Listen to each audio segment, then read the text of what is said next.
Welcome back, Mr. Witness. I hope you had a restful break.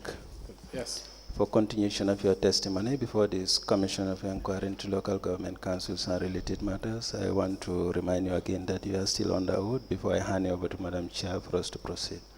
Thank you. Madam Chair, over to you. Good afternoon, Mayor. Good afternoon, Madam Chair. You're welcome back. Thank you.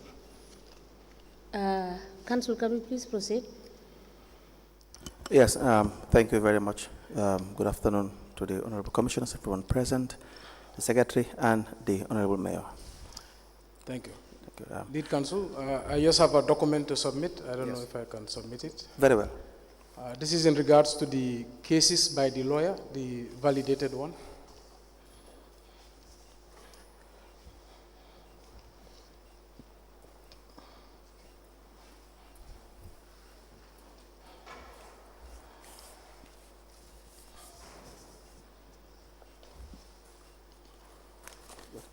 I just have 2 more vouchers for Kemo Bojang so that the evidence will tally. Then I can have it admitted. Sure. In evidence. Thank you. And we,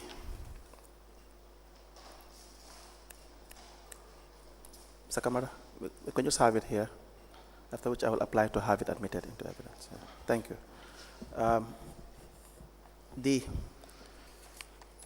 The voucher number PV 210985.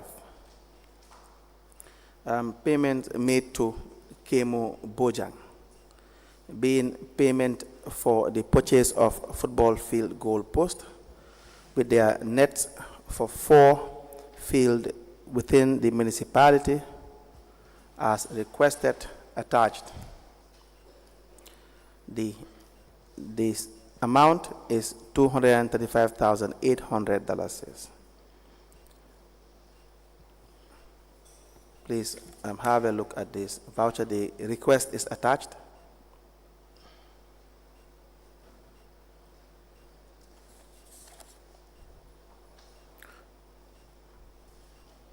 And also the itemized, a list of itemized expenditure.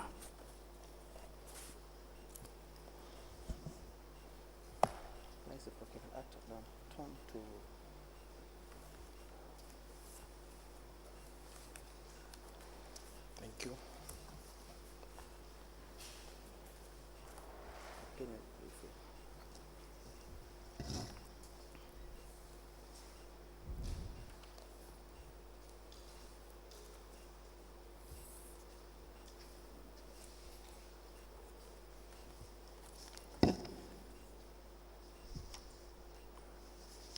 Yes.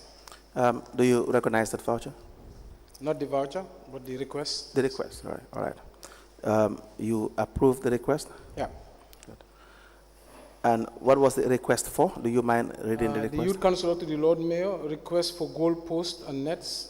I write to request for the purchase of goal posts and nets for Bakote, Talinding, Charles Jau, and Kotu Kware. Nets from number 1 sport shop cost 9,500 for 2. The total amount for this phase is 235,000, counting on your usual support and approval. Good. Now, was it approved? It says approved, DCO approved, please initiate. Then it goes to Director of Finance. It says approved, please process the request accordingly. Accounts, please process. Good. The request was sent to you? The request, yes. And you approved it? Yes. And on what basis was it approved? He wanted to do an initiative to build goalposts. All right. Now, do you know whether the retirement was done? Retirement was done. The? Retirement. No, amount. that's not. I'll have to find out from the Find administration. out. All right. Now, are there any, is the councillor? Sorry, please Councillor. proceed. When you say retirement, because this is not an impressed, what do you mean? No, it is an impress. When you give money to the councillor, how do you classify that then? The manual talks about the classification of payments. Now, where would you classify this payment if it's not an impressed? So it's requesting the purchase of goalposts. Right. Right, but it doesn't say it's impress. That's Okay. why when you say retire, Right. I don't understand. Okay, so now if it is not an impress, now where will you classify this? What kind of payment is it? Because the CEO should have executed a procurement process. Right. It should not be an impress. That's why I'm asking, when you say retire, Right. it implies that it is an impress. Okay, that's why I asked that. Let's say if it is not an impress. Well, do you believe it's not an impress? In my opinion, I don't think it should be an impress. And why is that? Because it's a request for the purchase of items. Okay, so if money is given to the councillor, what would be the legality of that? So, lead counsel and Madam Chair, just for the record, I have looked at the questions being asked about legality, and also I have checked with legal counsel, and I am not a competent authority to determine legality of matters. I think the competent authority is other bodies like the courts or committees, so it would be not appropriate for me to respond on legality of issues. Okay, no problem. Let me rephrase. I think we can still get to the same thing. Now, on what basis is that payment being made? What is the justification of that payment in relation to the relevant financial tools that govern the council? That should be the duty of the administration to ensure it goes through the proper procurement channels. Okay. Now, the head of the council oversees the CEO, correct? Yes. The CEO is answerable to council. To the council, yes. Yes, good. And if the CEO is answerable to council, the CEO should be able to justify payments that are made, correct? The CEO, yes. Good. And the justification is made to council, correct? To the council, yes. Yes. Was this justification made to council? I don't believe this matter came to council.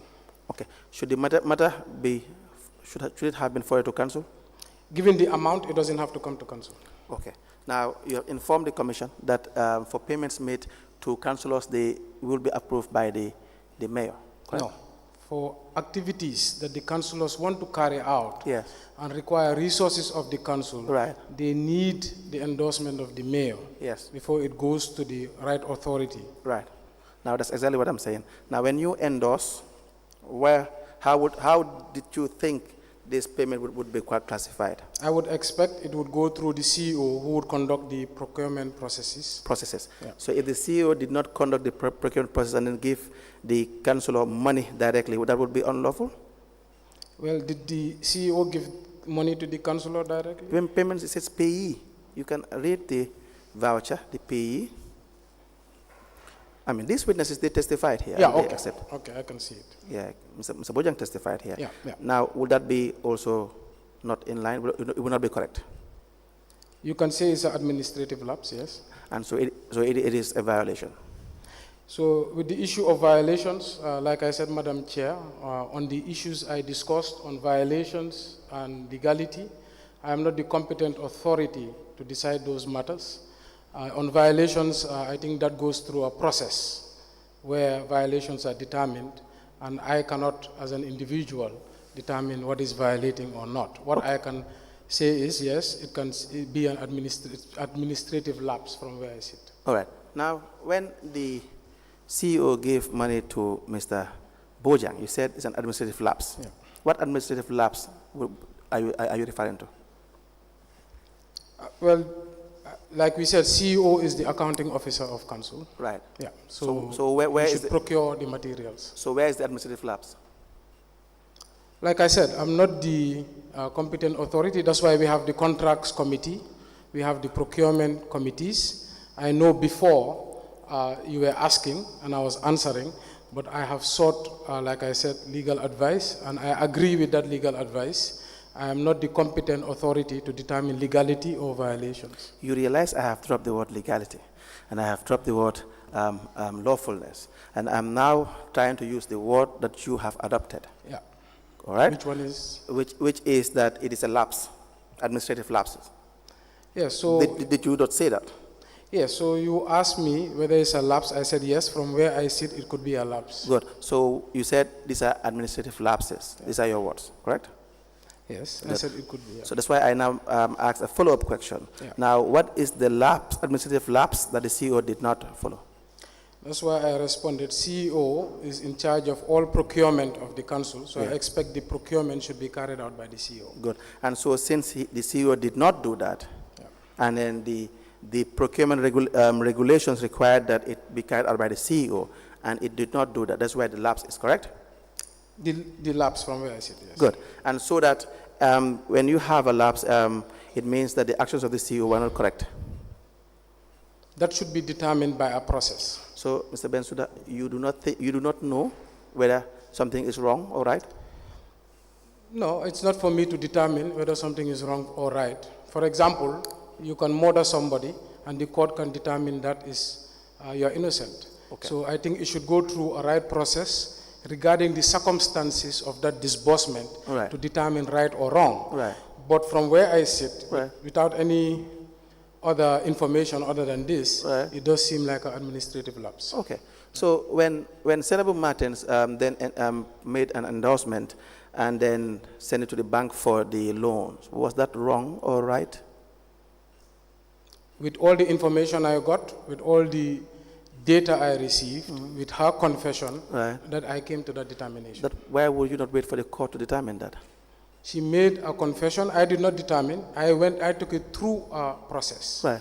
So I took it to the General Council, to Right. the Establishment and Appointment Committee, Right. who concluded on that. Right. But from where I sat, I did ask her. Right. She confessed that yes, in fact, she did it knowingly and wrongfully. And that's when I called the bank to inform them that you may be walking into an issue. And that's when I, like I said, moved a motion through the Establishment and Appointments Committee, Right. which is the right body to determine violations and administrative lapses, who will then forward it to the council with legal advice, make a determination whether we should push this matter to the right body, which is the Gambia Police Force and the Local Government Service Commission. Right. So when Senator made this confession, how do you know it was a confession? It was in writing and verbal in my face, yeah. Why is the writing? It's there, it's in the records, Will you be able to produce the records? of course. Do you know a confession is a legal question? Your lawyers know that. Do I know? That a confession, what amounts to a confession, is a legal decision. Well, like I said, I'm not the competent authority, and I would agree with my lawyers to determine legality of matters. Do you know that your lawyers have no authority to decide what is a confession or not? That it's also the courts that decide that? Yes. Good. So that when Senator writes something and says, I accept, and it is written as you were saying, then at that point in time, you can't even call it a confession. You know why? Because it is the courts that determine what amounts to a confession or not. And that's why we're in court. No, but that's why you said, no, you had treated that matter. You said when you had the confession, you called the bank. When at that point in time, going by your own analogy and your own legal advice, it could not have been a confession because the court did not determine that yet. I think we're mixing oranges and apples. At the time, I can see that's your I favorite. called the bank to inform them they may be walking into a violation based on the confession of the CEO, but I, as mayor, did not determine legality or violations. That's why I moved it to the appropriate bodies. That's why we could not take action on the CEO in terms of firing. We moved that to the Local Government Service Commission and to the Court of Law and the IGP of Police. No, wait a minute. You cannot appropriate and reprobate at the same time. You cannot decide that when the argument does not favor you, it is a legal matter. And so when every text in the law is clear, it has to be decided by the court. And nobody operates anything. At even council's meetings, every decision has to be decided by the courts. That's my analogy. What I'm saying is it would not make sense. So that when you now say that you call the bank based on the confession, then confession in itself cannot also be, going by your analogy, can't be determined by you. The only courts have the right to say this is a confession. I believe I've lost trace of the question. The Can you question repeat the is, question? Yeah. the question is very simple. The question is, if Senabo is said to have confessed that you were not in the position to make that determination that that was a confession. I was not in the position to? To make a determination that that was a confession, because it's a legal matter. You can ask your lawyers. My understanding on confession is not about legality. It's when somebody admits fault while I am sitting and present. Because are you the judge? Like I said, my understanding of confession is not on law. My understanding on confession is when somebody decides to say whether they've done something or not. Right. If I send that confession in my layman terms to the court of law, the court of law presumes Senabu innocent until proven guilty. Right. So that's why I said I am not the competent authority, because you're asking a lot of questions about legality, violations.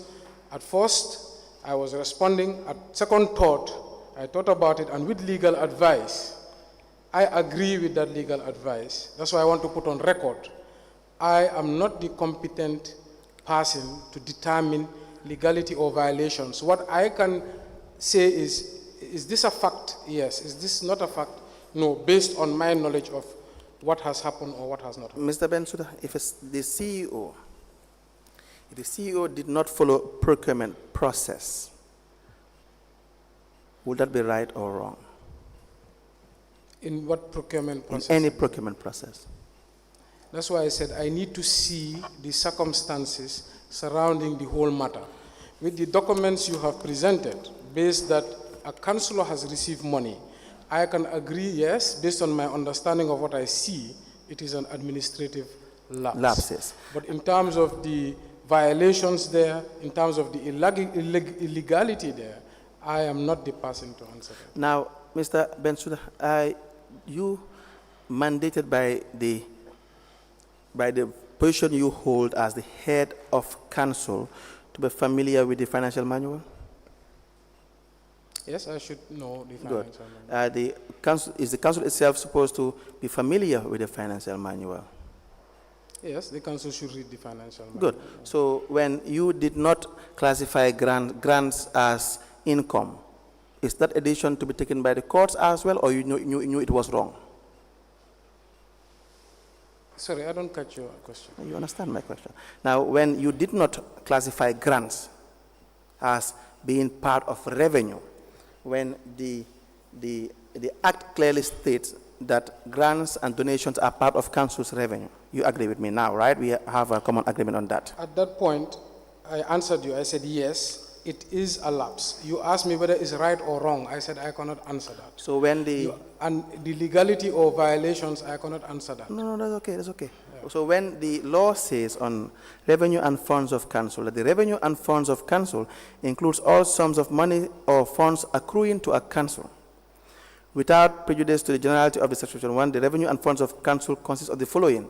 When it says monies driven from rates imposed by the council under or pursuant to the provisions of this act, be local taxes. Is there anything ambiguous about this that you don't understand? Lead counsel, I believe interpretation of law is subjective. Tell me you don't understand. The competent authority is the court in which of the lands. Just answer the That's question. why I even gave an example, that you can see murder, but a court of law determines whether that murder occurred is a crime or is not a crime. Now just answer the question. So I said I can answer on the facts that whether it is a lapse on my understanding. Right. But from the legal advice I have received, I am not a competent authority without involving the right processes and without involving the courts to determine legality or violations. That's very clear. Yeah. And we will get to that, and we will see where you have taken decisions that involve law, and I will now remind you back of this statement. But before we do that, let me just ask you a simple question. When you read in the Finance and Audit Act that it says revenues of council, and it classified the revenues of council, would you not understand that?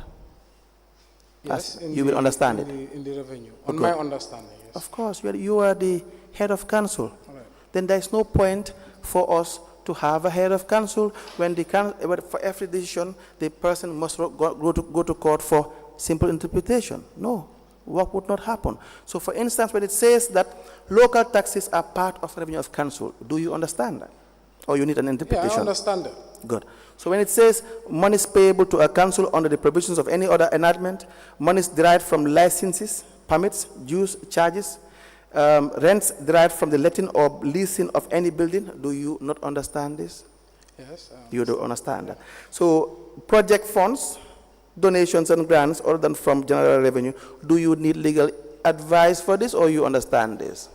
I understand it, yes. You understand it very well. So that if you understand it, it means that you know that what the law is saying, that project funds, donations and grants are part of revenue of council, correct? You understand that? Yes. Do you need legal advice for that? Say it again. Do you need legal advice for this? Do you need legal advice to understand this? I always need legal advice on law. No, not that. Do you need legal advice before you understand this? Lead counsel. Just answer Law, I'm answering your question. Right. Yeah. So, as a counsel or as a person who's not a legal practitioner, Right. I will always need legal advice on law. Right. I am not a judge. Right. I am not at a court of law. Right. That's why I was trying to correct myself Right. and correct my statement. Right.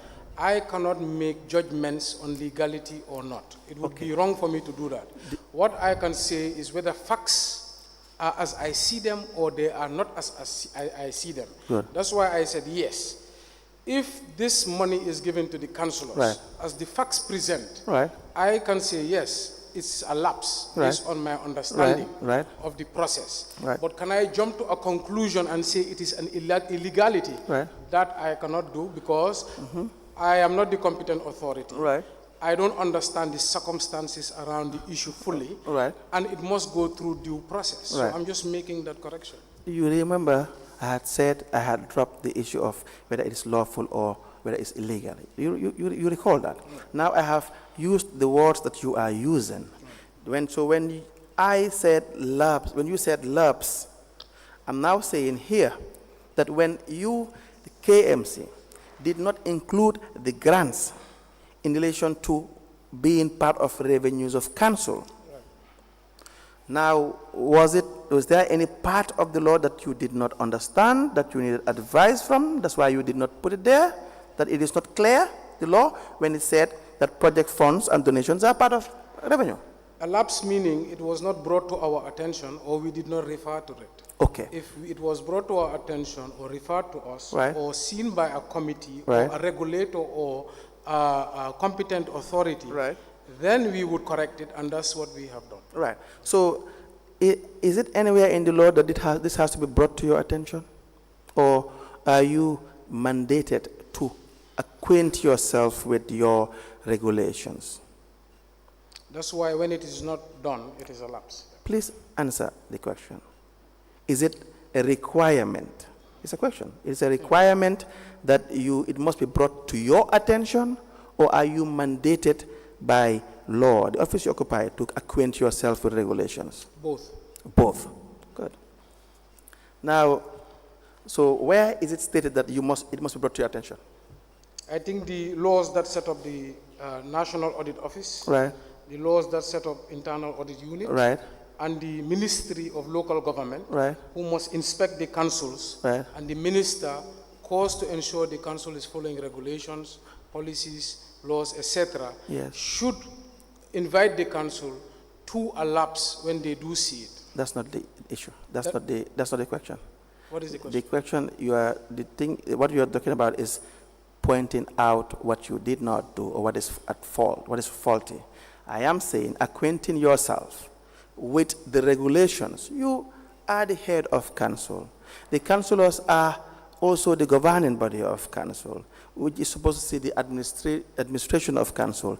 Is it a requirement by law that when you assume office, that you must be educated, that you must be guided by what the law is, or is it just a mandate that you must familiarize yourself with the regulations? Both. Both. So where is it stated that when you assume office, you have to be guided by as to what the law says? Can you point That's to why I us? said the acts that set up the National Audit Office. Can you show us where? I can show you the Ministry of Local Government, Section 151. Says what?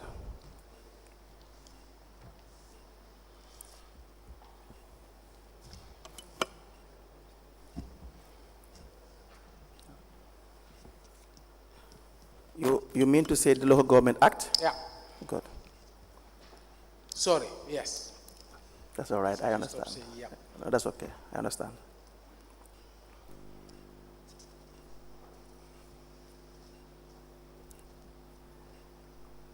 Section? Hold on, 1 second, sorry.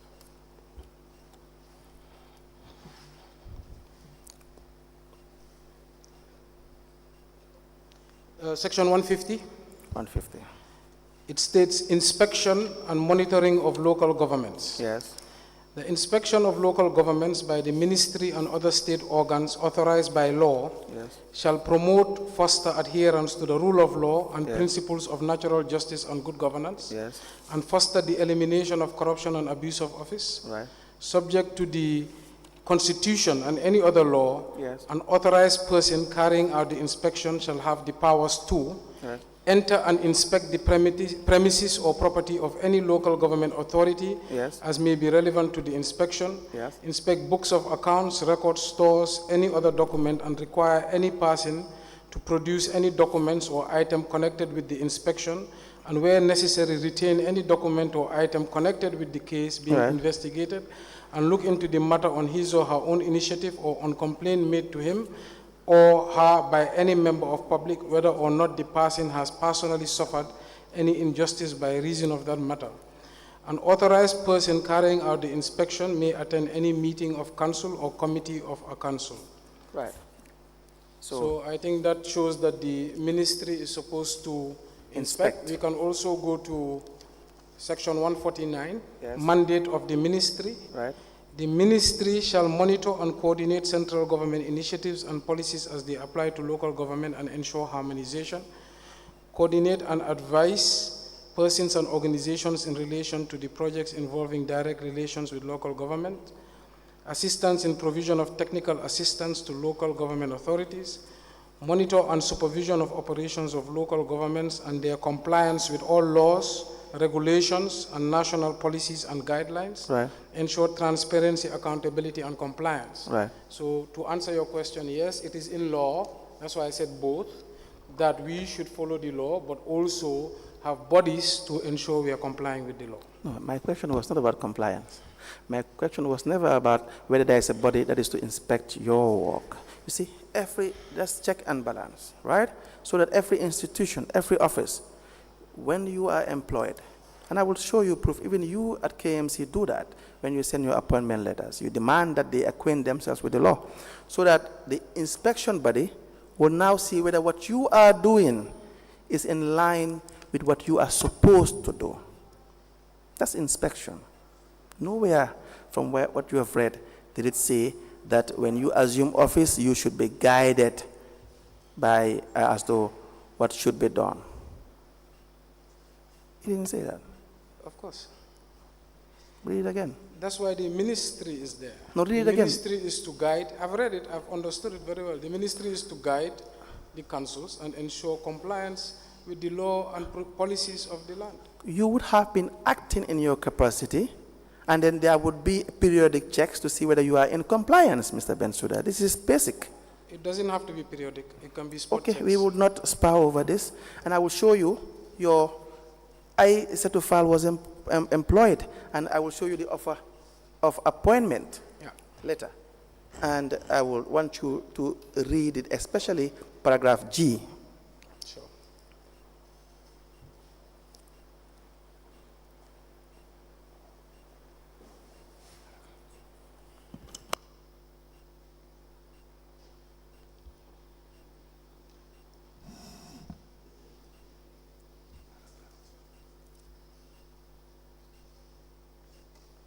Now, you confirm that is the file of I-set file? Yeah. Good. Sorry, yes. We understand. Do you mind reading the offer of appointment? Aissatou Fall, Latrikunda Sabiji, Latrikunda, 7 June 2018, offer of appointment. I am pleased to inform you that approval has been granted to offer you appointment as Public Affairs Manager with effect from 1st June 2018 on the following terms and conditions. You will be paid a salary on grade 10.1 of the integrated pay scale. You will also be paid all allowances attached to the position. You will be on probation for 1 year when you will be eligible for confirmation in your appointment in favorable reports concerning your works and conduct are received. The appointment is terminable on either side upon giving a month's notice or upon payment of a month's salary in lieu of notice. You will be required to conform to the financial regulations and staff conditions and services, and you are requested to acquaint yourself with them. Leave will be at a rate of 25 That's working okay days. at that point. Now,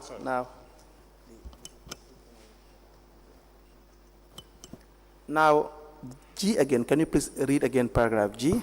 Paragraph G, you will be required to conform to the financial regulations and staff conditions of services, and you are requested to acquaint yourself with them. Good. So, what does that mean?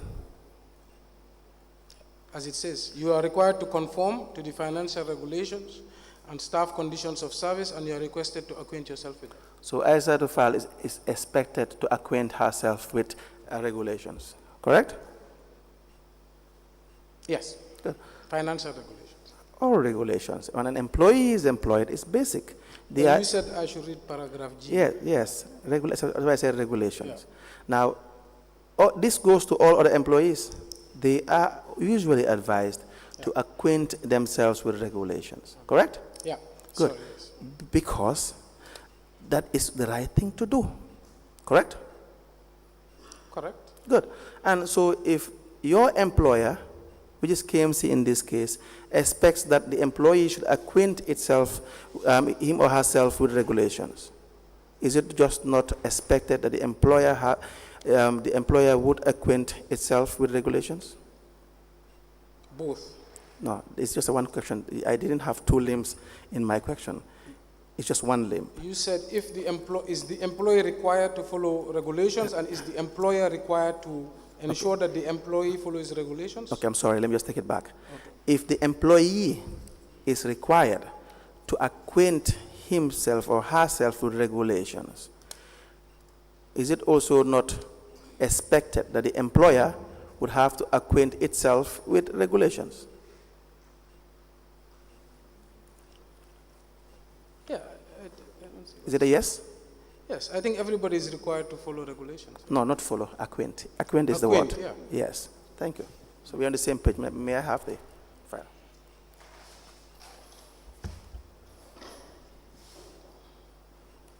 Now, we go back to the voucher. May I please have that voucher? What are the supporting documents attached to that voucher?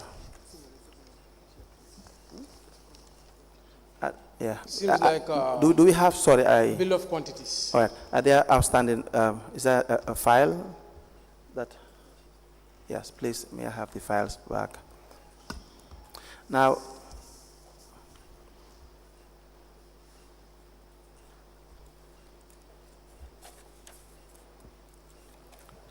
please get this back to the mayor.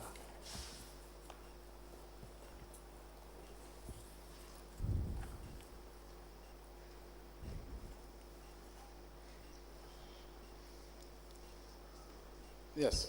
Now, what are the supporting documents attached to that voucher? What are the? The supporting documents attached.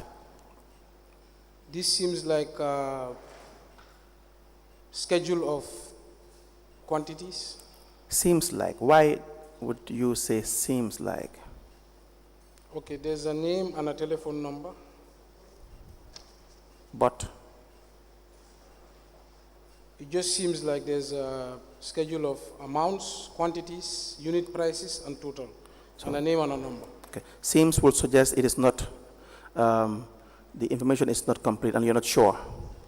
It seems like an estimate. Which you're not sure of? I'm not sure of the estimate. Do we know where that seemingly bill of quantity is from? It says that it's by George Thea. Telephone number. I don't think I should read the telephone number, but Okay, that's right. Is it written by pen or is it a type information? by pen. Do we know whether that document is from George? I cannot verify that. We can't verify. So that document would not be adequate, would it be, to give you enough information regarding what the supposed bill of quantity is, the authenticity of the bill of quantity?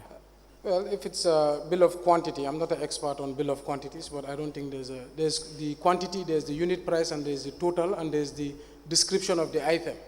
In my understanding, that would tantamount to a BOQ. Is it sufficient information? That's for the procurement unit to decide. If you as the head of council, sitting in the council, if you are to supervise the CEO and examine the CEO on this, would you hold this as sufficient or not? I do not hold that expertise. You don't hold that? Expertise. That's why we have a contracts committee who have the expertise. All right. So when you see a document that is not sufficiently adequate to refer to as a bill of quantity, you would not know. I don't have the expertise to know how a bill of quantity should look for procurement organization. Even if there is no stamp from the supposed supplier, it is handwritten, there is no evidence that the document emanates from the supposed supplier, you still would not know. It would be subjective in my common sense, but it's not my expertise. So your common sense, what will it tell you? I think it's sufficient. It's sufficient? In my common sense, yes, for BOQs, but that's why I have experts. You refer to it as seems to be a BOQ. That's what you said. It seems to be a BOQ. I have said it's not my expert area. Yes, but you said it seemed to be a BOQ, that you are not sure that it is a BOQ. Are you sure it is a BOQ? I cannot verify that, lead counsel. I'm not an expert of procurement. That's why we have a contracts committee where we have put experts in procurement there. So we would expect the CEO would exploit that expertise in matters of procurement. Okay, and so the CEO, whatever he or she does, you would not know, even if you look at the face of the document, you would not know whether it's authentic or not. It is not my role to know whether it's authentic. What is your role? You're the head of council. You should be concerned about whatever goes in council. That's why I have constituted a very competent contracts committee who should review this and advise. Who should advise? And when they advise, are you bound to follow their advice? That advice should come to the council. The council can deliberate and decide whether to take that advice or not. So the council is not bound by the advice of the committees? The council is not bound by any advice. So it means the council can review the advices that come to council? They can review and debate. It's a democratic process. And if you do not have the competence to know whether what they are advising you is genuine or not, how can you override the advice? Did you hear what I said? Sorry, I don't know. The secretary gave me a document. I don't know what it's for. All right, Mr. Kamara, please don't interrupt the witness. May I please see your document you gave the witness? I said that if the advice, if you are not bound by their advice, any committee, and you don't have the competence, I mean, council itself don't have the competence to decide whether a certain document.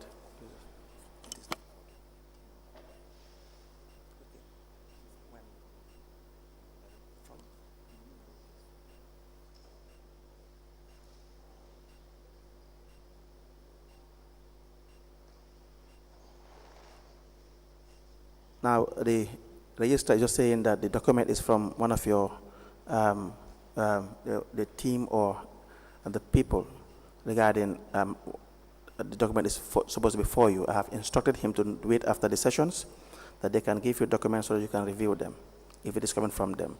So the documents we have are the ones that are admitted here, so that we can deal with that. So any other document, we can give you time so that you can familiarize yourself with those documents. So let's proceed. Now, the voucher that you have, let me just. Please repeat the question so that we can have the answer from the witness. Yes. The earlier question you made. Right. My earlier question is, if the advice of the committees are not binding, right? It means a council should be able to have a discretion to either accept or refuse to accept the recommendations, correct? Yeah. So if council does not have the competence on the issue, what will council be deciding on? The committee is a body of council Right. charged with the expertise to decipher these documents Right, and recommend to its council. right, So it would recommend its council. Most times council takes recommendations of committees, yes, but councillors are elected to protect the interest of their areas. right, Depending on the circumstances surrounding the matter, councillors vote. right. If majority vote in favor, then the matter is adopted. If majority deny, then the matter is rejected. Let me have the document. Yeah.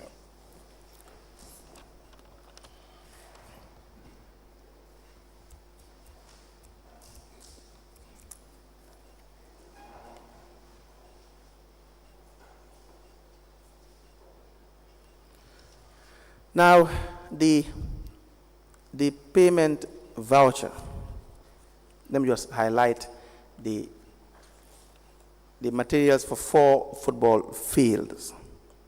It has no indication that it is coming from George Tier. You agree with me?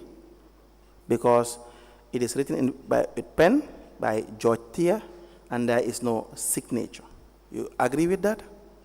I cannot assess that. It says it's by George Tier, so I assume it's by George Tier.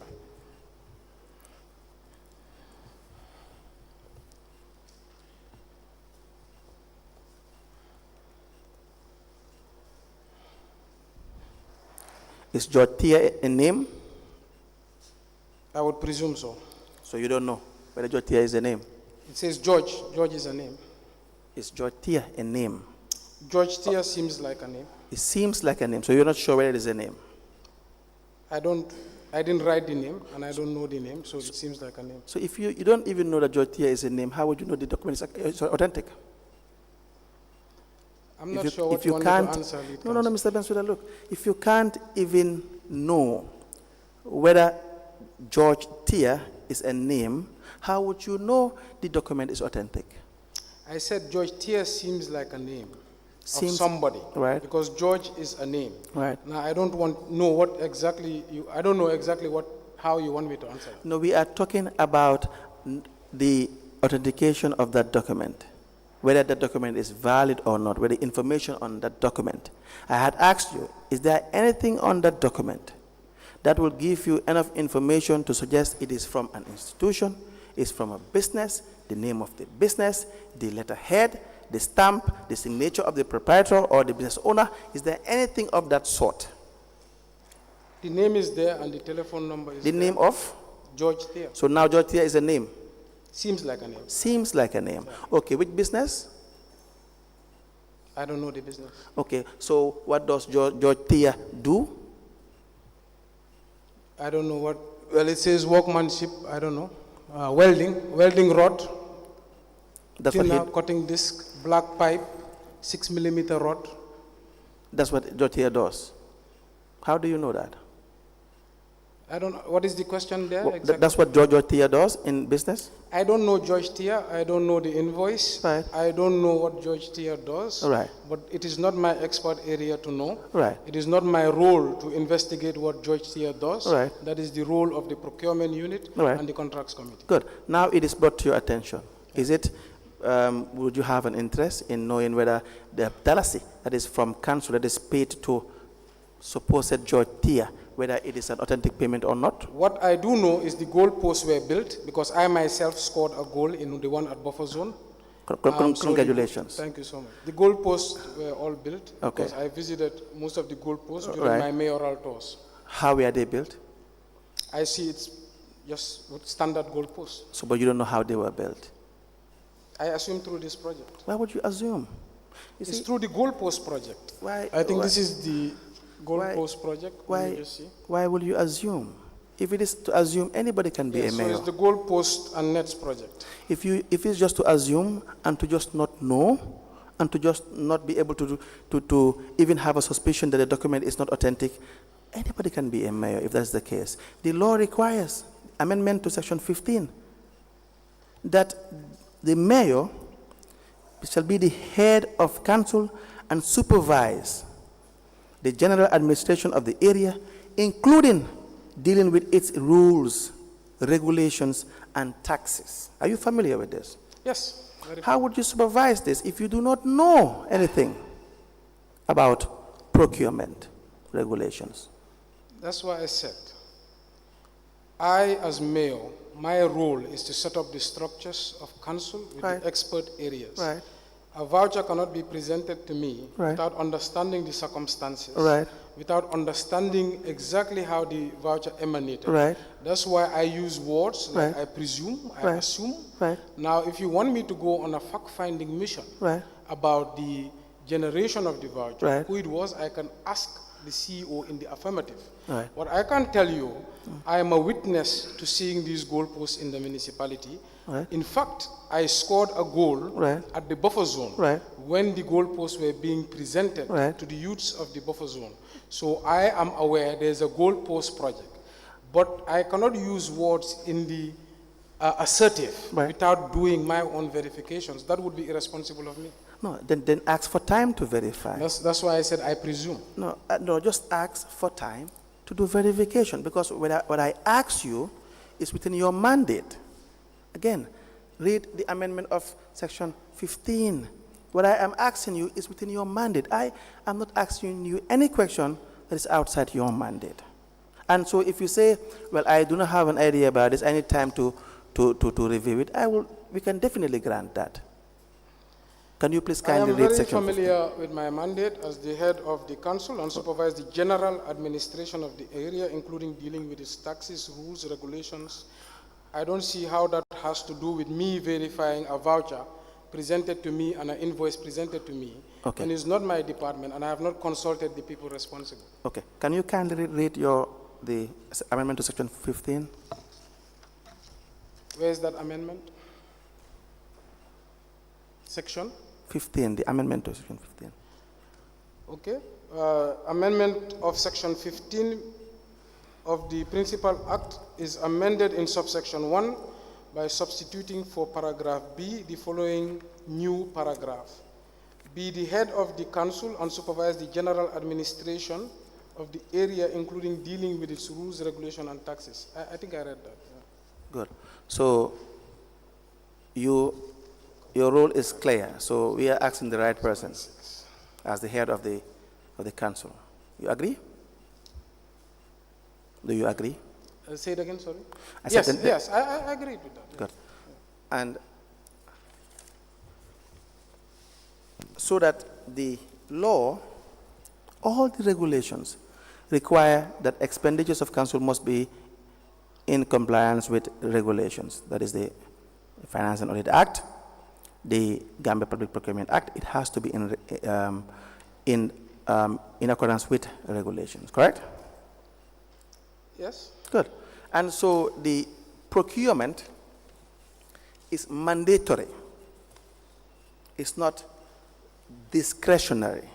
That following procurement process is mandatory by council, correct? By the council. Yes. Good. So that, number one, making payment to even KMO Bojang of this amount to procure goalpost would not be in line with procurement requirements, correct? Giving KMO Bojang money Yes.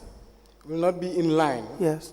Yes, I agreed to that before. I said yes, it would Good. be So- lapse. Good. So that if it is a lapse, should KMO Bojang pay the money back or not? Yes, so this is another thing. I cannot make that determination Right. without understanding the circumstances. If at all these goalposts were built, which Right. I'm saying it has, Right. then I don't think KMO Bojang should pay that money. Good. Now, in terms of the lapse, Right. it should go through the right administrative processes Right. to determine whether it is an illegality or a violation. Right. So now the issue regarding the goalposts, you've played there and you've scored a goal. Yes. Who made those goalposts? I don't know. You don't know. You had an institution, and $100 and something thousand has been paid from taxpayers' money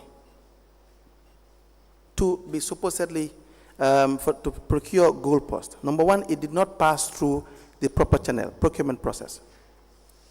Number two, it was paid to an individual that it was not supposed to be paid to, because he is not part, he's neither the supplier nor part of the contracts committee to even take part in procurement. You saw the goalpost, and you do not know where the goalpost is from. Lead counsel, I believe the role of the mayor Right. is dynamic. Right. The role of the mayor is to set up structures, Right. to allow those structures to work. Right. I've said before, Right. the council has almost $3 billion worth of revenue. Right. We have thousands of initiatives and projects. Right. I am not a dictator. Right. Things are not centered in my office. Right. We work with decentralized structures. Right. The council is moving in 1,000 different parts. Right. I supervise the general administration of the area Right. to ensure we are moving generally Right. in the right direction Right. to deliver the best quality of life to the people of KMC. It's impossible for me to know every detail, and that is not my role. Now, the Audit Act requires that council, and the law itself, that council should know of every withdrawal of its accounts. Council, say it again, sir. Should know of every withdrawal of its accounts, right? And so you being the head, it's also your responsibility, right? No. So you do not know, you don't have a responsibility to monitor accounts. I think the law clearly distinguishes between the council and the mayor. Do you have a responsibility to know your accounts or not? To know the accounts that exist in council?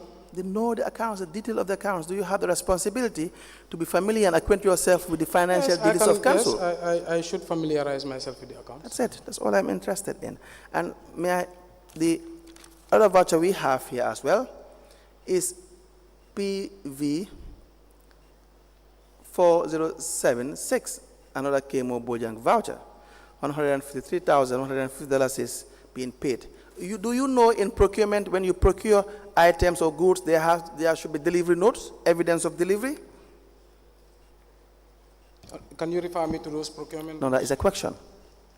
Whether you know, whether it's a question, whether you know that when there is delivery of goods or items procured, that the council should have evidence of delivery. It's a direct question and a simple one.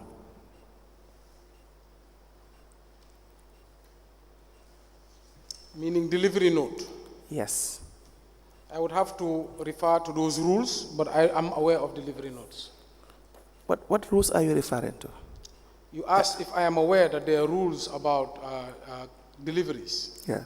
Yes. No, that's not my question. Can you ask again, sir? Do you know that if there's procurement activity carried out by council, that there should be evidence of delivery of the goods that are procured? Generally speaking, yes. Not generally speaking.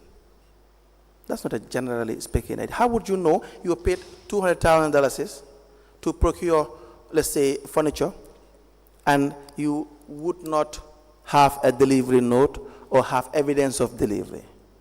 That's why I said generally speaking. However, if you want to pinpoint me to a specific policy or procedure, we can look at that. So you don't know. Just tell me I don't know so that I can guide you. Generally speaking, common sense, yes. No, common sense is not what the law is. The law is specific and direct. That's why I'm asking, can you refer me to that section of the law? At my own time, Okay. Mr. Bensouda. Okay. So now you know about examination and receipt committees? Say it again. Examination and receipt committees. And the Local Government Act? No, in the Gambia Public Procurement Act. There is what we call examination and receipt committee, so that when the council procures something, there will be a committee to examine that what you have procured is what was delivered in the manner in which you have agreed. So there will be value for money also as well. Are you familiar with this? I believe I've heard somebody talk about it, but no. Are you familiar with this is the question? I said no. I've Why- heard it being talked about. Why but is we it, have never discussed it now why is it difficult to just say no? because it's not black and white. No. You see, when the millions of councils are managed by the general council, which is the case, correct? Millions of The funds of council, the finances of council are managed primarily by the general council, correct? hold on, let me just see something.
So I think the separation of powers Right. is that the council budgets. Right.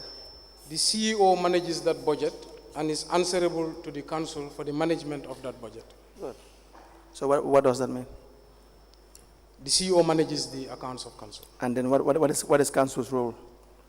to create the budget and to monitor the CEO in the execution of that budget. So does council have overall authority over the finances of council itself? Yes, overall. Good. Financial autonomy requires that each council has autonomy over its financial matters. And the members of council are the councillors, and you as the mayor or the chairman or the mayoress, as the case may be, as being the head of council. Can you repeat that, please? The general council has financial autonomy. Yes. Good. And so the councillors, the chairman or mayor or mayoress, as the case may be, is the head of council. Going by, The chairperson, yeah. yes, the law says head of council. Yeah. The law did not use the word chairperson. I think I gave it to you and you read it. I can give it to you again. Yeah, it's the same, chairperson or head. That's why I'm using the text of the law. It says the head of council, right? So that if the council has financial autonomy, you are responsible for the finances of council. Do you agree? Council is responsible for the finances of council. The council, you ask whether council is responsible for the management of the resources. That's why I wanted to create a distinction. I do not think We are responsible, but we are not managing the resources of okay. the I council. do not think I used the word management. Okay, I think that's what I have. Right. But it is the responsibility of council, even if you use the word manage, it's the responsibility of council to even manage overall management of the finances of council. The overall management lies with the general council. Is that a factual statement or a false statement? The general management. No. Overall management.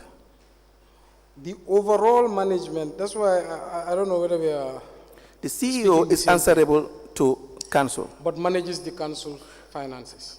at a day-to-day basis, then reports to a higher body, correct? Yes, In the functions of the CEO. in the management of those resources. Yes, in the management of those resources. Yeah. So reports to a higher body that it is answerable to, correct? Yes, In the execution of his or her functions, correct? yes. So that makes council the overall, having the overall responsibility for the managing the affairs of the finances. Is that a correct statement? The overall. Yes. I guess so, yeah. Exactly. Now, that voucher, I think I gave you a voucher, right? The second Yes, voucher yes, we you have. Give me a voucher. Right. What is the payment for? This is a payment for the cost of rehabilitation of a football field, goal post, a net of 3 wards in the municipality. Amount is 153,000 to Kemo Bojang, and the memo is Youth Councillor to the Lord Mayor, and it goes, Sir, I wish to write to request for your support in the rehabilitation of a goal post and purchase of post nets for Bakau, Latrikunda, German, and Ibo Town. The total amount of the goal posts and nets is totaled at 153,150 only. Find the attached invoice, counting on your usual cooperation and approval.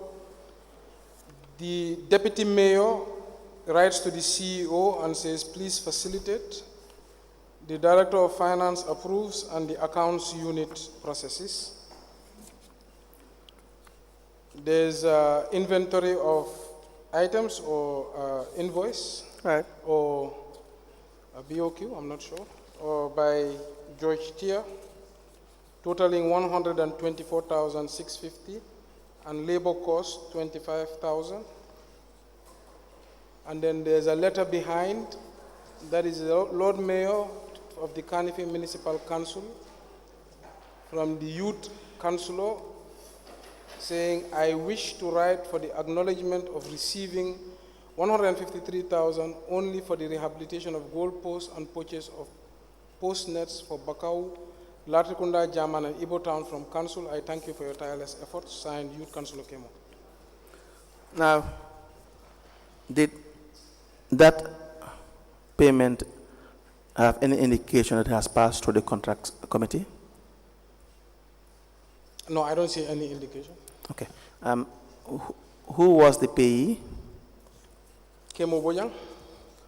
Would that be in line with regulation? In line with my previous answer, is a lapse. It's a lapse. Good. May I please have that?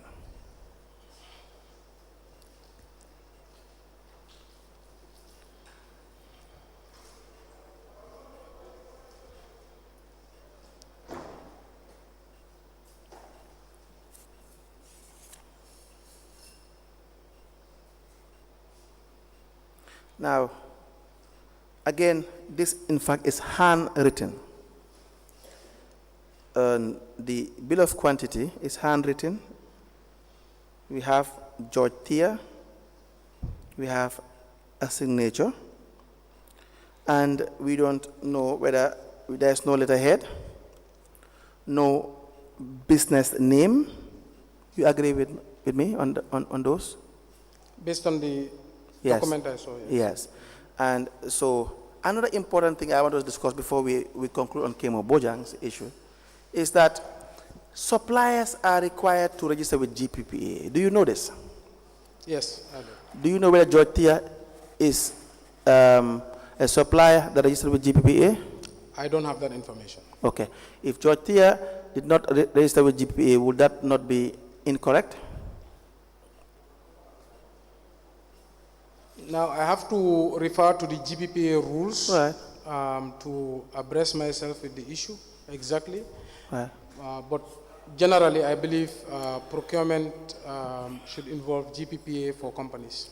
You're not sure or you're sure? If you're sure, I then have to we can verify. I can go back and come back. So, okay, no problem. We can note that down, Yes. that you will Note that down. come back with that information. But I can tell you, sitting here, GPA also testified as well. The law is here. You can acquaint yourself with it later. That it's a requirement that there should be pre-registration and qualification of bidders. And so that is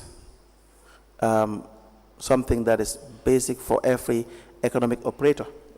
Economic operators are the area councils or any institution that is engaging in public procurement. So if Georgia did not register, the law is that would not be correct.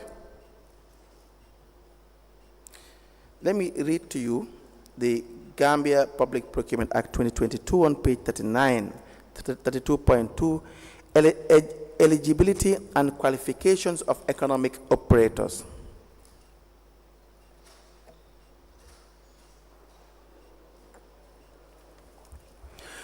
Notwithstanding Section 31, and unless otherwise specified in the solicitation documents, participation in the invitation to bid and in award of contracts shall be open on unequal terms. Natural persons, companies or firms, associations or public or semi-public agencies, cooperative societies and other legal entities governed by public or private law, and C, joint ventures, consortiums or association of firms. And the proviso reads, who shall be registered with the authority in accordance with regulations. So do you now see that it is a pre-requirement? It's a requirement. Okay, I'll confirm that, as you said. You're not satisfied. Do I give you the act? You can give me the act, but... But you yeah. still need to confirm still. I would rather do my consultations. Okay. But I'm not doubting what you're saying. That's okay. We will give you time. Yes. Yeah. He should be given time. Yes, to we'll check give you first. time. All right. Just hold this. Now, may I have that exhibit? There's nothing here. Okay, you have all the. All right. So we move to other issues. You're done with Kemo Sise. Karamo, sorry. Is it? Kemo Bojang. I have another set of vouchers here. But before I proceed on these vouchers, well, let me just proceed with the vouchers. These are the last set of vouchers for today.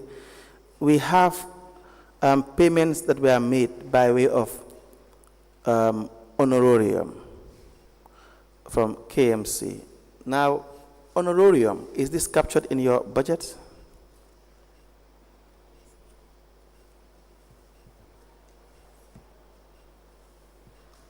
I believe so. Good. I have to confirm. But We have the 2018 budget, and there is honorarium there.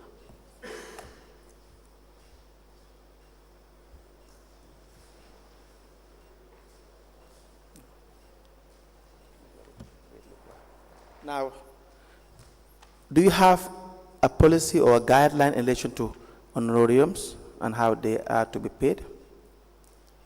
Honorariums, I don't think so, no. You don't think so? So, if there are no guidelines and procedures, then how would they be authorized for, like, the payments of honorariums? Can you refer me to a specific honorarium? Yes. Because they might be different. Okay. We have this voucher here. It is voucher number PV180818. The exhibit is LGC/KC/KMC/003. It has to do with the honorariums, and there is a general council resolution, I believe.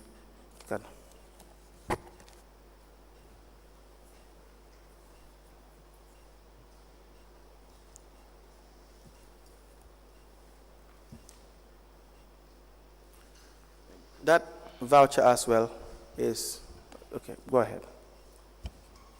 Okay, you want me to read the voucher?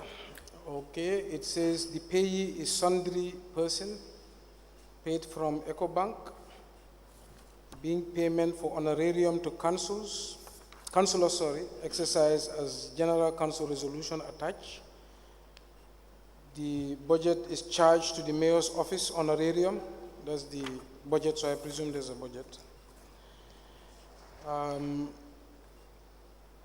It is supported by a general council resolution.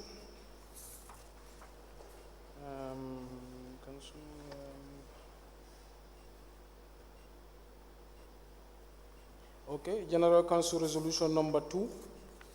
Whereas the status of the council financial situation was earlier discussed at the General Council meeting of 31st May 2018, and whereas members expressed their concern on the state of revenue generation and maximization for the council, And whereas members, in order to comprehend and study the gaps existing in the current system revenue collection,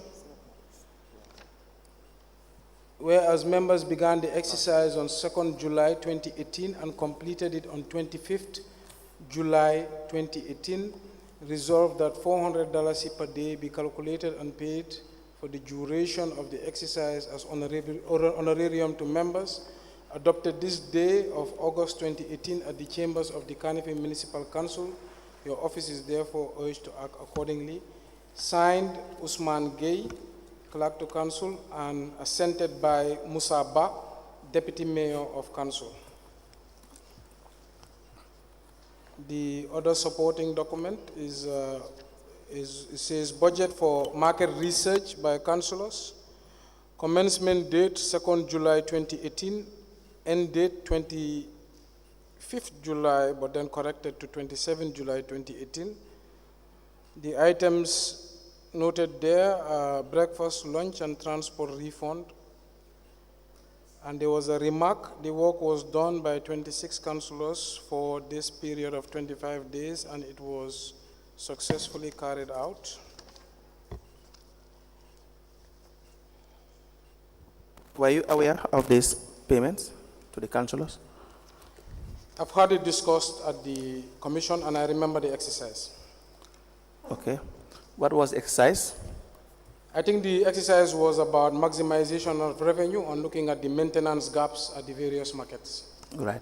Yeah. Was this exercise carried out? It was. How many days?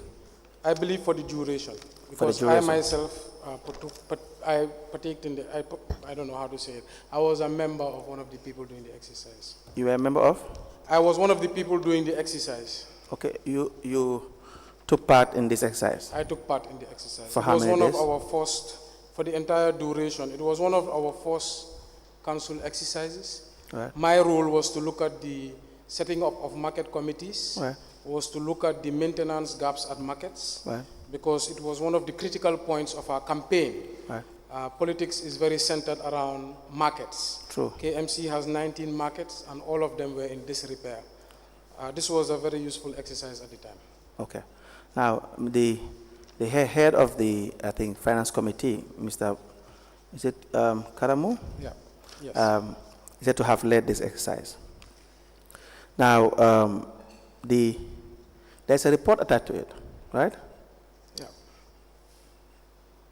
Councillor Karamu Sise. Yes. Mm-hmm. Now, he explained that the assignment it had a structure. Can you recall the structure? I cannot recall the details of this. It was, I think, recommended. I remember the Council of Latrekunda Sabiji, right. But I think the disbursement was made by the Finance Committee Chair, which is Karamu Sisi. Okay. And he explained to the Commission that there were division of groups to visit different markets. Was that how it occurred? I don't remember the modalities exactly. It was a long time ago, but it was the first initiative of the council. Right. What I remember was the reports from the different councillors. I remember particularly the councillor of Bakau, Lamin Diba, right.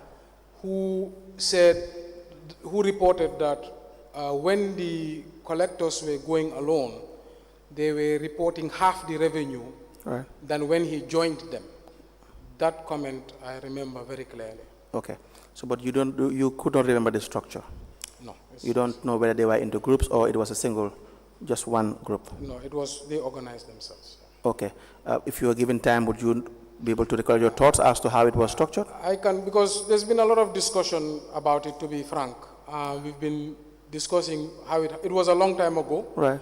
What I remember was I generated 2 initiatives from that. Right. And that was the total overhaul of Serakunda market, right. including the building of the market shed, yes. the redevelopment of Latkumba Low Road, and the building of, I think, the soccer way or toilets around the market. I cannot remember. But that's what inspired me to rehabilitate Serakunda market. Yeah, that's why I asked if we were to give you time, will you be able to give us the exact structure of the It should be Well, documented. if it's not in this documentation or any documentation submitted, I will still ask the individuals who were partaking at the time. And then the various groups, let me have the document. The various groups that are said to have been constituted, for there to be a master report, because Karamo is the one who signed this report, I believe. Would I be right? Karamo signed this report, going by my recollection. Yes, Karamo Sisi signed this report. Yes. And Karamo Sisi admitted that he cannot be everywhere. If there was a division, he said there was a division of labor, there were various groups, so he can't be in all these groups, right? And so would it not be just proper and prudent that if there are groups, then you will have different reports from each group that you will compile. Would that not be proper?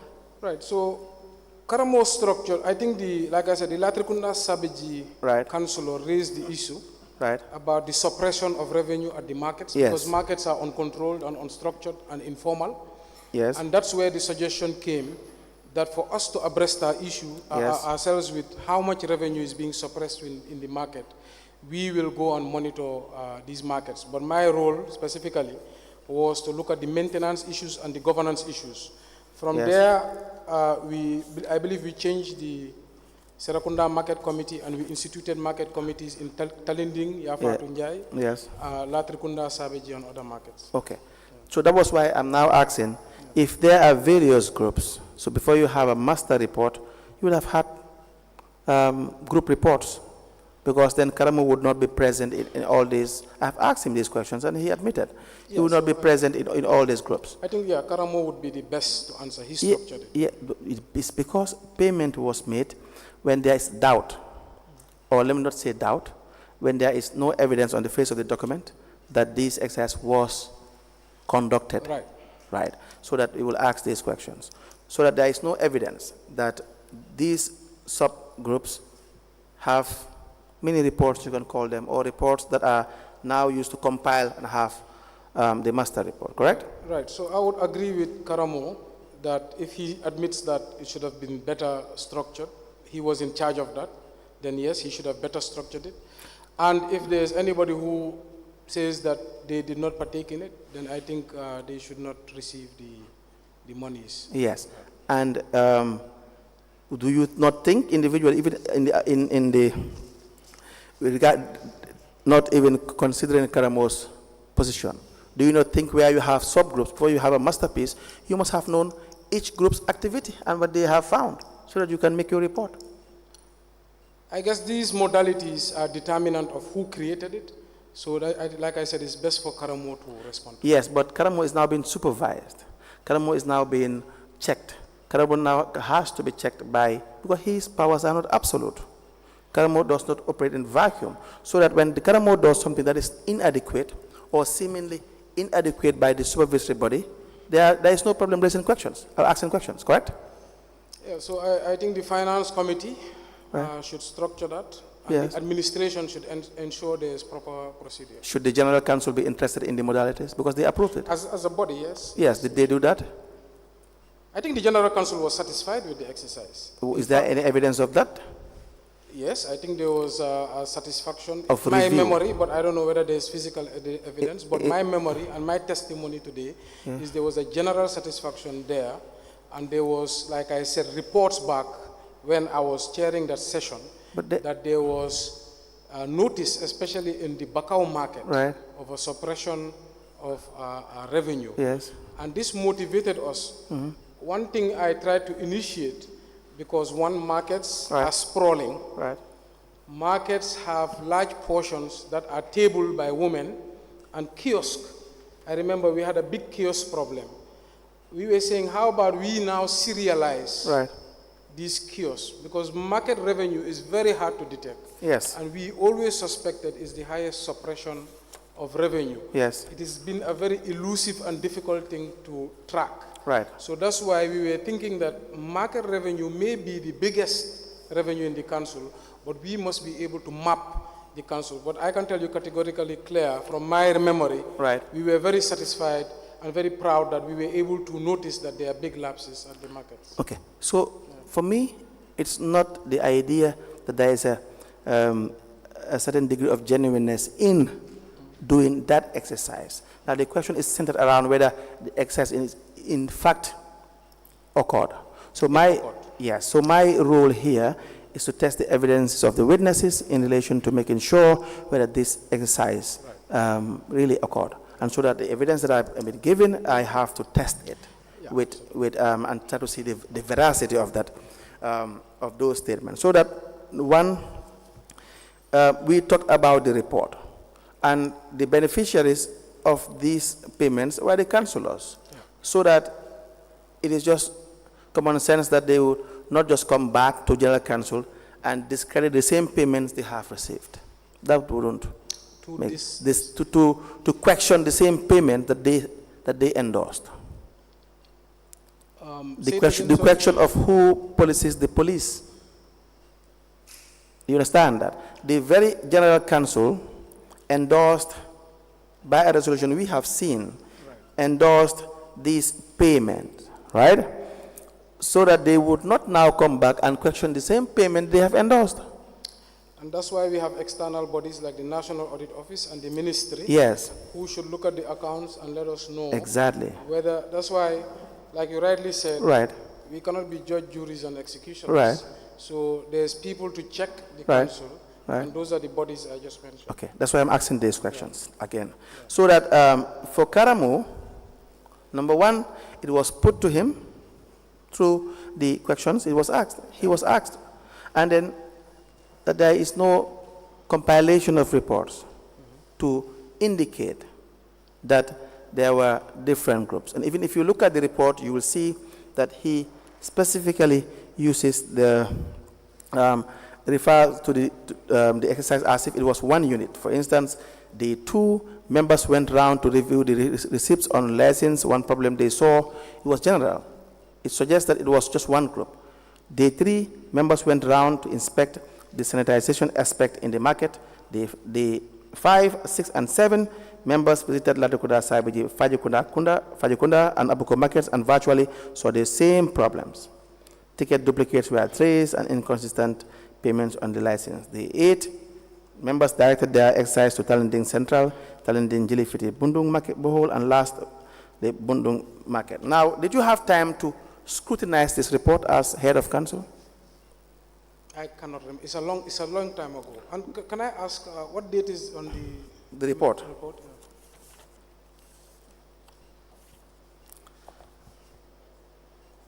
Okay, that's another interesting question. I do not see a date on the report. From what I see, there is no date. But let me just hand it to you again, so that you may. On the report itself, no, there is no date on it.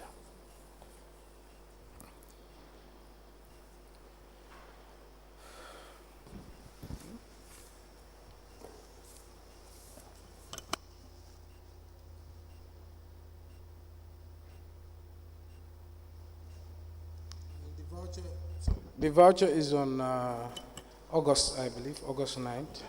Yes, but the request is August 2nd. Do you have a date for the report?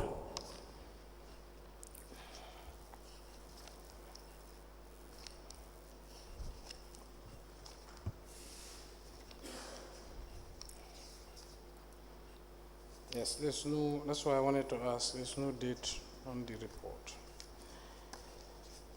What I was, okay, there's an agenda here.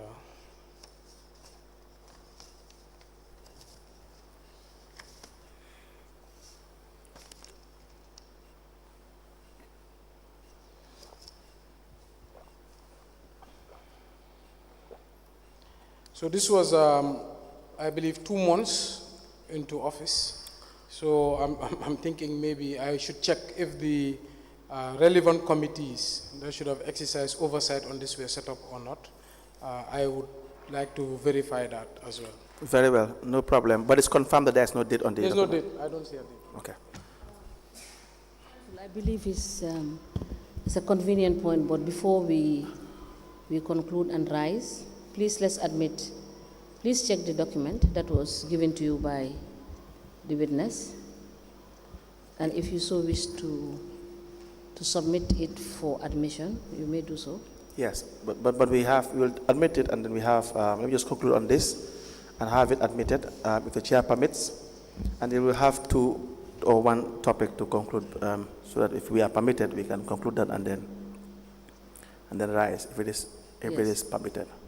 You have two more issues? One or two issues to deal with for today.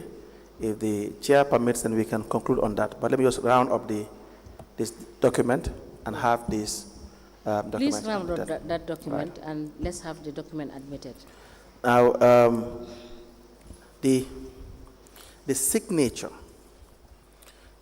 as well that you see that indicate that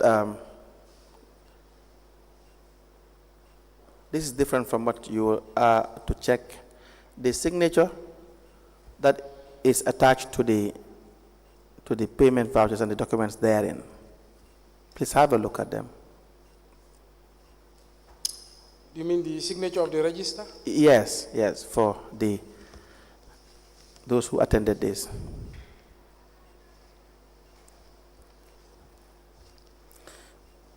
Mr. Karamo accepted that all of these people signed the same day. If I can have... Sorry? Said Mr. Karamo accepted, if to the best of my recollection, that all these people signed the same day. So you have so many days of exercise. They signed the same day. They and collected their money. Verify that they attended all these days. Yes. Okay. If that is the case, would that be correct? I think they should sign as they come in. Yes. I think that should be the common sense thing to do. All right. But then,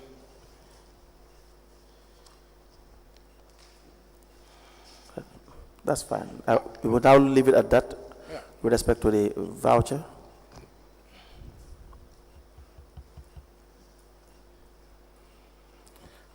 But just to be fair on you as well, there's also another voucher that bears your name for this exercise of $10,000 is the voucher number is PV1808339.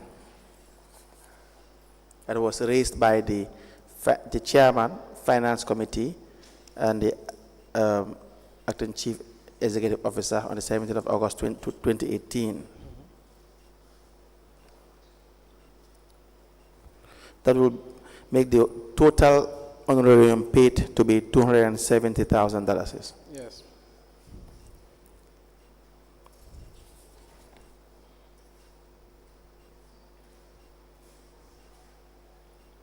Yes. Okay. You confirm that, receiving that amount? Yes. May I please have it?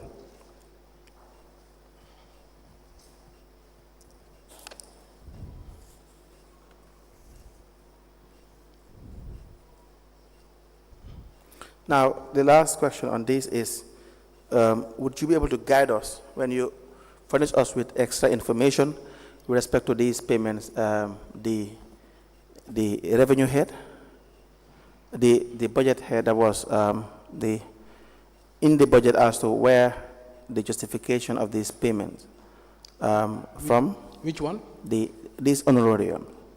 We need to have the justification for the payment of this honorarium. You mean the total honorariums? Yes, yes. The idea that in fact honorarium was paid to the councillors of this amount.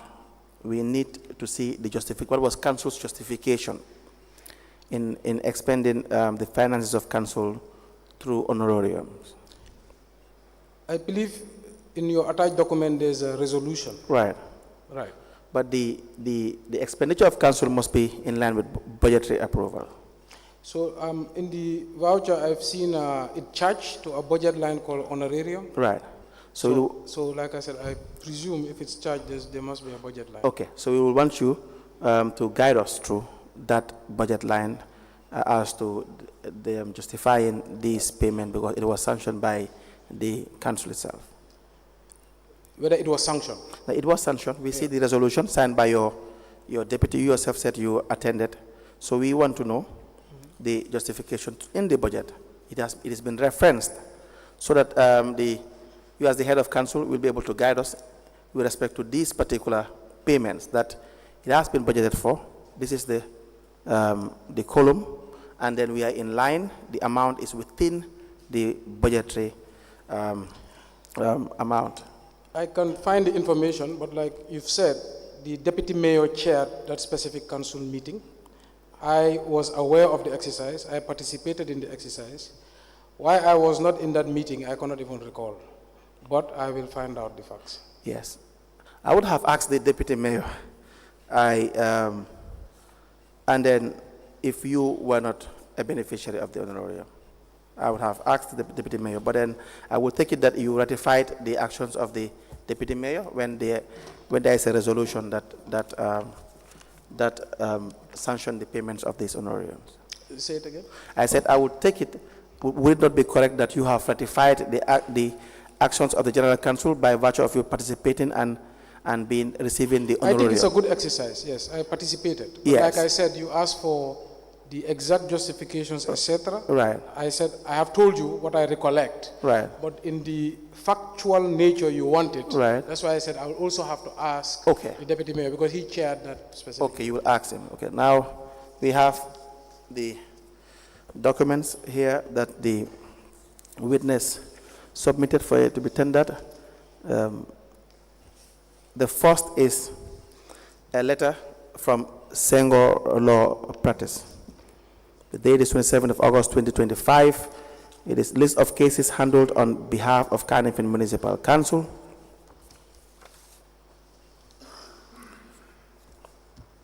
We have a list provided, Carnifing Municipal Council cases 1 to 27.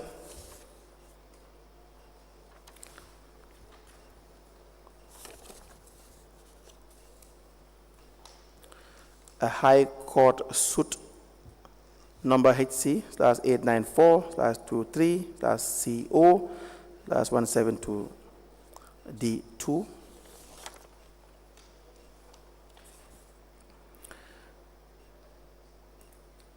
Civil suit number HC 673-19-CO-191D2. Civil number HC 912-23-CO-184D2.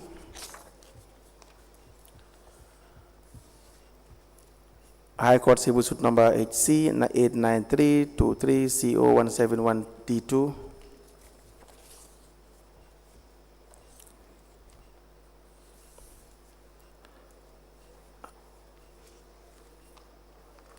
Civil suit number, the High Court 04020-CO-003D2.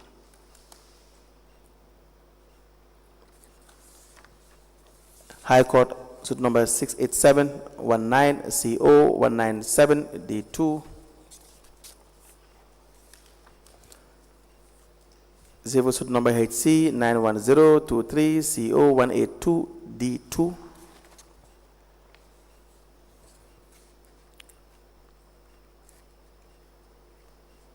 Civil suit number HC 890-23-CO-169D2. Civil suit number HC 891-23-CO-170D2.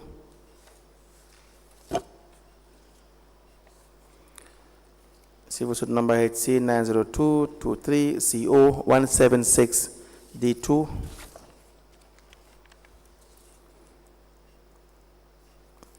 HC 672-19-CO-190D2. HC 679-19-CO-195D2.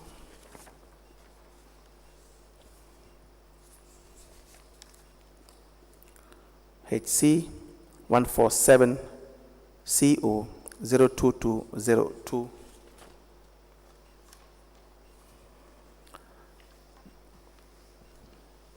Miscellaneous application number HC 75523 MF 239 F1. Civil suit number HC 91123 CO 183 D2. Civil suit number HC 09420 C0 012 D2. Civil suit number KMC CS/172 of 2017.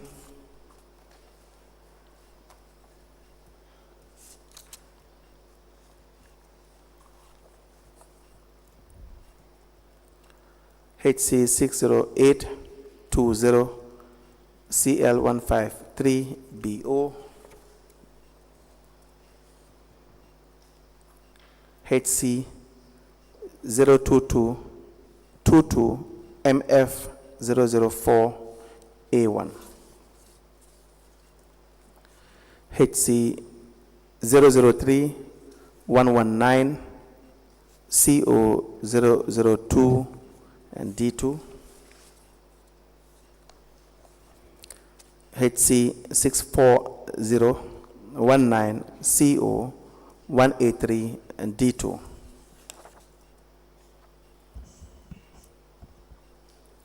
HC 64119 CO 184 D2.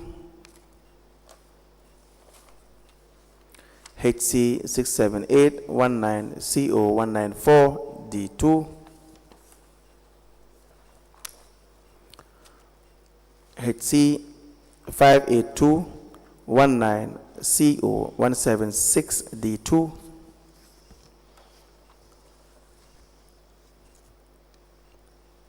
Supreme Court, the Gambia, suit number 001 of 2023.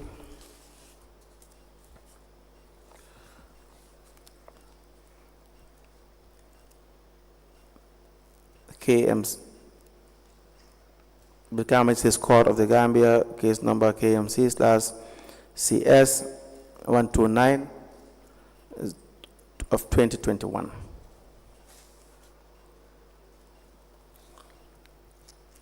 High Court of the Gambia, civil suit number 67719 CO 193 D2. These documents to be admitted into evidence and marked as exhibits.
The witness presented the various judgments, rulings from the relevant courts.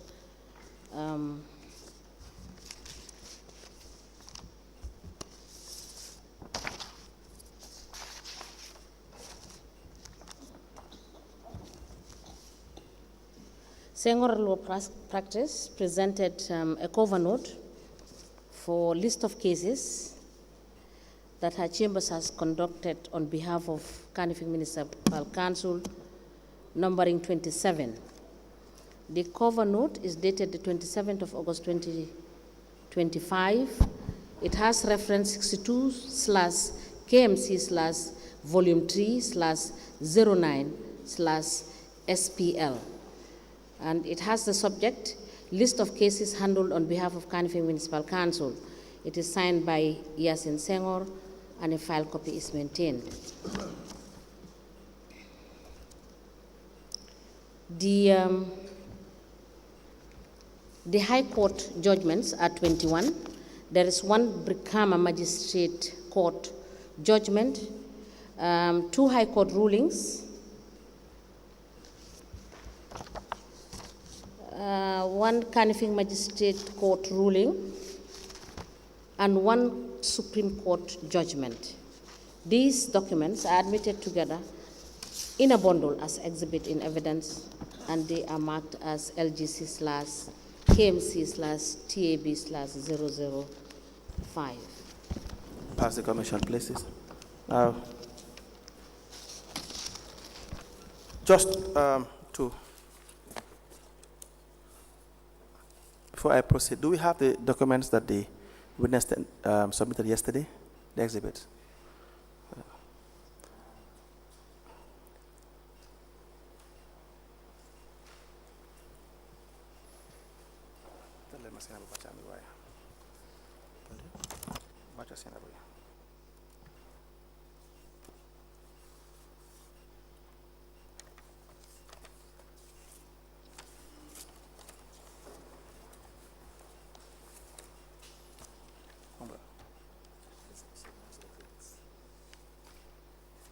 I just want to show you, after I indicated that this is going to be the last item for today.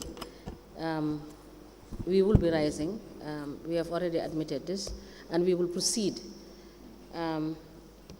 Mr.